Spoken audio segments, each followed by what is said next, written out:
Subscribe our YouTube channel and watch our videos. الحمد لله نحمده ونستعينه ونستغفره ونؤمن به ونتوكل عليه ونعوذ بالله من شرور أنفسنا ومن سيئات أعمالنا من يهده الله فلا مضل له ومن يضلله فلا هادي له ونشهد أن لا إله إلا الله وحده لا شريك له ونشهد أن سيدنا وسندنا وحبيبنا وشفيعنا ومولانا محمدا عبده ورسوله صلى الله تعالى عليه وعلى آله وأصحابه وبارك وسلم تسليما كثيرا أما بعد فأعوذ بالله من الشيطان الرجيم بسم الله الرحمن الرحيم قل يا عبادي الذين أسرفوا على أنفسهم لا تقنطوا من رحمة الله إن الله يغفر الذنوب جميعا إنه هو الغفور الرحيم وأنيبوا إلى ربكم وأسلموا له من قبل أن يأتيكم العذاب ثم لا تنصرون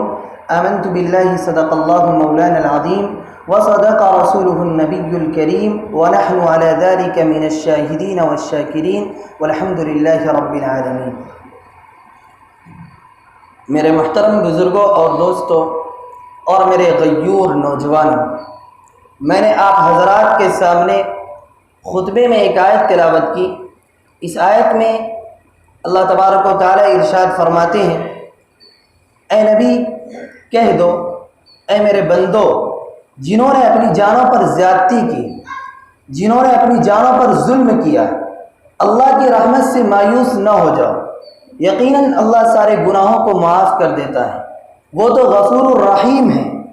پلٹ آؤ اپنے رب کی طرف اور مطیع بن جاؤ، فرما بردار بن جاؤ قبل اس کے کہ تم پر عذاب آ جائے اور پھر کہیں سے تمہیں مدد نہ مل سکے.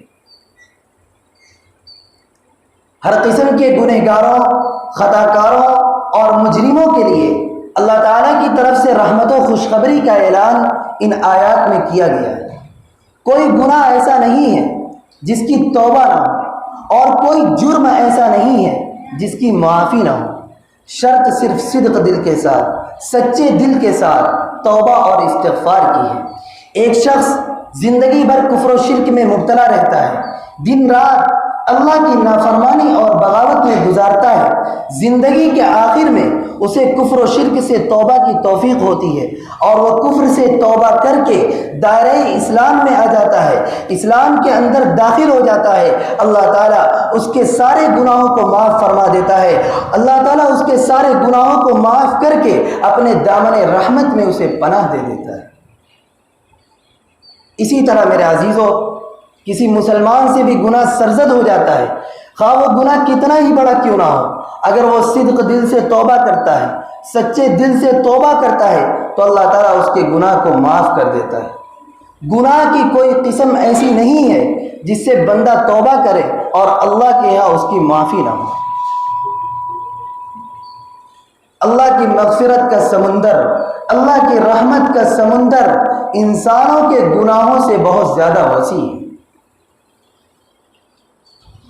آقا مدنی صلی اللہ علیہ وسلم نے بنی اسرائیل کے ایک پیشہ ور مجرم کا واقعہ بیان فرمایا کہ اس نے 99 لوگوں کا قتل کیا تھا. پھر اسے اپنے جرم پر شرمندگی ہوئی، اسے اپنے جرم کا احساس ہوا. اس نے بنی اسرائیل کے ایک عابد اور زاہد سے پوچھا کہ وہ 99 قتل کا مجرم ہے، کیا اللہ کے یہاں اس کی توبہ قبول ہو سکتی ہے؟ کیا اللہ کے یہاں اس کی معافی ہو سکتی ہے؟ اس عابد نے کہا تیری توبہ قبول نہیں ہو سکتی. اس شخص نے مایوس ہو کر اس عابد کو بھی قتل کر دیا اور 100 مقتولوں کی تعداد پوری کر دی. پھر اس کی ضمیر نے اسے جھنجھوڑا اور توبہ کرنے کے لیے ایک عالم کے پاس پہنچا اور پوچھا کہ وہ پورے 100 انسانوں کے قتل کا مجرم ہے، اس نے پورے 100 انسانوں کو قتل کیا ہے، کیا اللہ کے یہاں اس کی معافی ہو سکتی ہے؟ کیا اللہ کے یہاں اس کی توبہ قبول ہو سکتی ہے؟ اس عالم نے جواب دیا کہ تیرے اور تیری توبہ کے درمیان کوئی چیز رکاوٹ نہیں بن سکتی، کوئی چیز حائل نہیں ہو سکتی، کوئی چیز مانع نہیں بن سکتی، بشرطے کہ تم توبہ کرنے کے ساتھ ساتھ یہ بستی اور ماحول چھوڑ دو جس میں تم مجرمانہ اقدام کرتے رہے ہو اور وہاں چلے جاؤ جہاں اللہ کی عبادت ہوتی ہے. چنانچہ اس شخص نے توبہ کی اور بستی چھوڑ کر اس علاقے کی طرف چلا جہاں اللہ کی عبادت ہوتی تھی، جہاں یہ مجرمانہ ماحول نہیں تھا. راستے میں اس کی موت کا وقت آ گیا، رحمت اور عذاب عذاب کے 2 فرشتے آئے اور باہم مباحثہ کرنے لگے۔ عذاب کے فرشتے نے کہا یہ شخص خونخوار مجرم تھا، میں اسے دوزخ میں لے جاؤں گا، میں اسے جہنم میں لے جاؤں گا۔ رحمت کے فرشتے نے کہا یہ اپنے گناہوں سے توبہ کر کے عبادت کی سرزمین میں آ چکا تھا، میں اسے جنت میں لے جاؤں گا۔ اللہ تعالیٰ نے ان دونوں کا فیصلہ کرتے ہوئے فرمایا کہ تم دیکھو کہ اس نے کتنا راستہ طے کر لیا تھا۔ جب فرشتوں نے دیکھا تو وہ آدھا راستہ طے کر چکا تھا اور بالشت بھر اس سرزمین میں آگے جا چکا تھا، بالشت بھر اس سرزمین میں آگے نکل چکا تھا جس میں اس کو ہجرت کرنی تھی۔ چنانچہ رحمت کے فرشتے اسے اپنے ساتھ لے گئے۔ میرے عزیزوں، کہنے کا مقصد یہ ہے کہ بندہ خود ہی اپنے اوپر مغفرت اور توبہ کا دروازہ بند کر لیتا ہے۔ اللہ کبھی اپنے بندوں پر رحمت اور مغفرت کا دروازہ بند نہیں کرتا، بلکہ وہ تو یہ کہتا ہے ان اللہ یحب التوابین و یحب المتطہرین، بے شک اللہ تو ان لوگوں کو پسند کرتا ہے جو توبہ کریں اور پاکیزگی اختیار کریں۔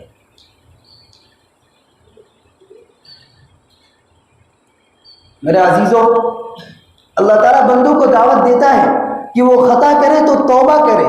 انسان خطا و نسیان کا عادی ہے، اس سے انجانے میں بھی غلطی ہوتی ہے، وہ جان بوجھ کر بھی خطا کا ارتکاب کرتا ہے۔ اسے چاہیے کہ اللہ سے توبہ کرے، اسے چاہیے کہ اللہ سے گڑ گڑا کر معافی مانگے اور گناہوں سے پاک زندگی گزارنے کا عہد کرے۔ بلکہ آقا مدنی صلی اللہ علیہ وسلم نے تو یہاں تک ارشاد فرمایا والذی نفسی بیدہ لو لم تذنبوا لذهب اللہ بکم ولجاء بقوم یذنبون فیستغفرون اللہ تعالی فیغفر لهم۔ اللہ کی قسم جس کے قبضے میں میری جان ہے، اگر تم سے گناہ سرزد نہ ہو تو اللہ تم کو اٹھا لے گا اور تمہاری جگہ ایسے لوگوں کو لائے گا جو گناہ کریں گے، پھر اللہ سے توبہ کریں گے، پھر اللہ سے معافی مانگیں گے اور اللہ ان کی مغفرت کرے گا۔ میرے محترم بزرگوں اور دوستوں اور میرے غیور نوجوانوں، ذنوب اور معاصی میں فرق ہے۔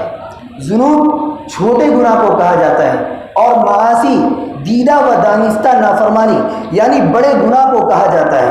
حدیث کا مطلب یہ ہے کہ تم سے گناہ ہوتی ہے تو ہونے دو، مگر تم توبہ اور استغفار کرتے رہو۔ یہ مطلب نہیں ہے کہ تم کبیرہ گناہوں کا ارتکاب کرنے لگو یہ سوچ کر کہ توبہ کر لیں گے، مثلا زناکاری، ڈاکہ زنی، قتل، سود خوری وغیرہ، یہ سمجھ کر کرنے لگو کہ اللہ نے مغفرت کا وعدہ لیا ہے، اللہ نے مغفرت کا وعدہ کیا ہے، ہم توبہ کر لیں گے۔ یاد رکھیے یہ خطا کاری نہیں ہے بلکہ ڈھٹائی ہے اور اپنے گناہوں پر سرکشی کا اضافہ ہے۔ قرآن و حدیث میں اس سے بچنے کی بڑی تاکید کی گئی۔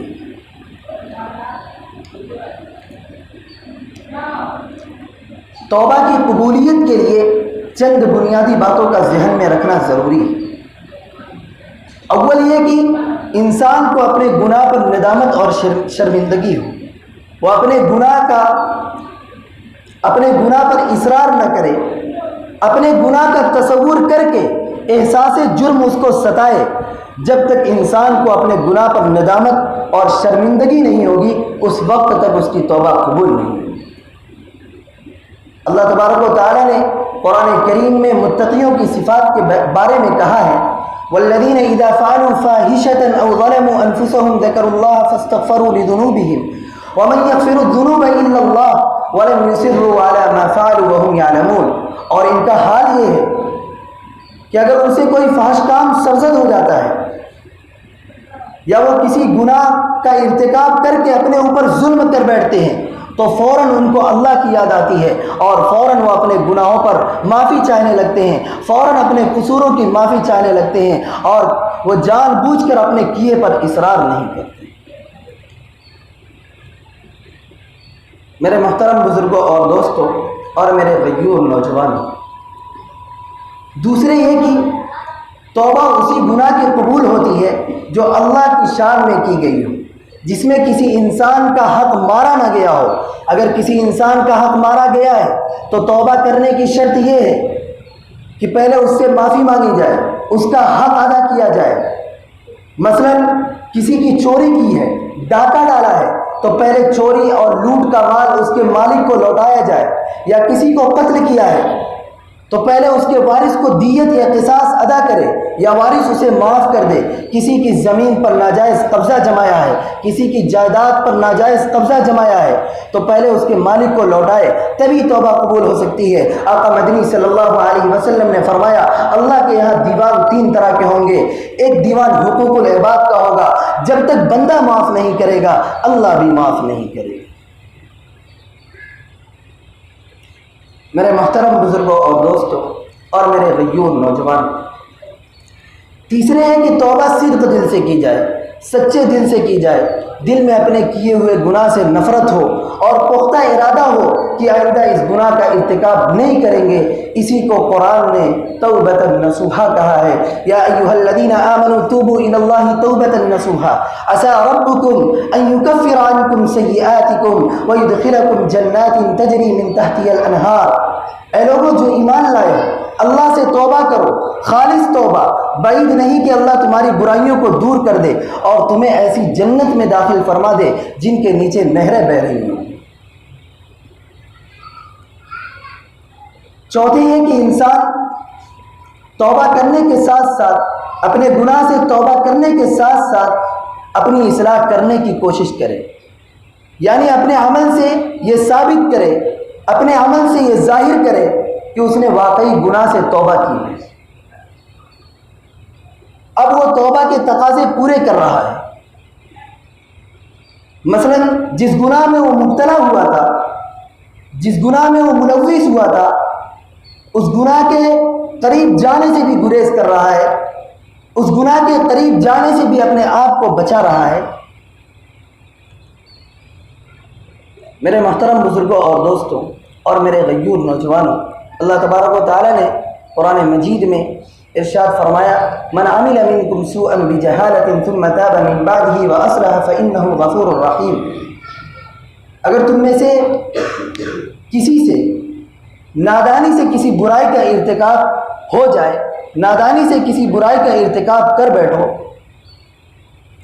یا نادانی سے کسی برائی کا ارتکاب کر بیٹھا ہو، پھر توبہ کر لے اور اپنے عمل کی اصلاح کر لے، تو اللہ اس کی مغفرت فرما دیتا ہے، اللہ اس کے گناہوں کو معاف کر دیتا ہے۔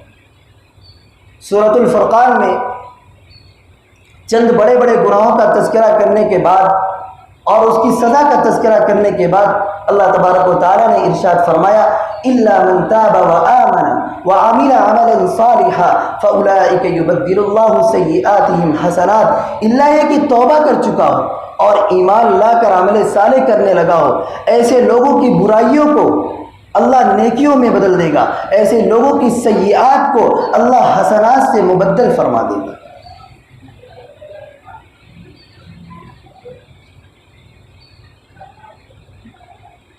توبہ کرنے سے انسان کا دل بھی پاک ہو جاتا ہے، کیونکہ مال کی محبت دل سے نکل جاتی ہے، اللہ اور اس کے بندوں کی محبت پیدا ہو جاتی ہے۔